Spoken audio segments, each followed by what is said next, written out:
Hello সবাইকে, আমি শিবানী আর আজ প্রায় অনেক দিন পর তোমাদের সাথে একটা সহজ আলুর রেসিপি শেয়ার করছি। এটার জন্য আলুগুলোকে ঝোড়ো ঝোড়ো করে কেটে নিয়েছিলাম। তারপরে এখানে জিরে গুঁড়ো ব্যবহার করার জন্য আমি গোটা জিরেকে ভালো করে ভেজে গুঁড়ো করে নিয়েছিলাম, কারণ দোকানের তৈরি জিরে গুঁড়োর থেকে এটা বেশি টেস্টি হয়।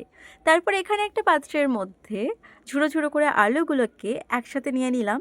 এরপর এর মধ্যে একটু কুচো কুচো করে কাটা কাঁচা লঙ্কাও দিয়েছিলাম। কাঁচা লঙ্কাটা এখানে দেওয়ার পর কি সুন্দর দেখতে লাগছে না?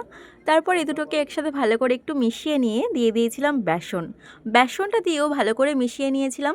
জলটা খুব সামান্য দিয়েছিলাম। তারপরে নুন, লঙ্কার গুঁড়ো, হলুদ গুঁড়ো আর ওই জিরে গুঁড়োটা দিয়ে ভালো করে মিশিয়ে নিয়েছিলাম। গোলমরিচ গুঁড়ো না থাকায় সেটাকে স্কিপ করে দিয়েছিলাম। তারপরে একটু খাবার সোডা দিয়ে ভালো করে মিশিয়ে তেলে ভেজে নিলেই রেডি আমার সহজ আলুর রেসিপি। আর এখানে আমার রেডি হয়ে গেছে সহজ আলুর রেসিপি। তো কেমন লাগলো কমেন্ট করে জানিও। ভালো লাগলে অবশ্যই একটা লাইক করে সাবস্ক্রাইব করে নিও। Thank you.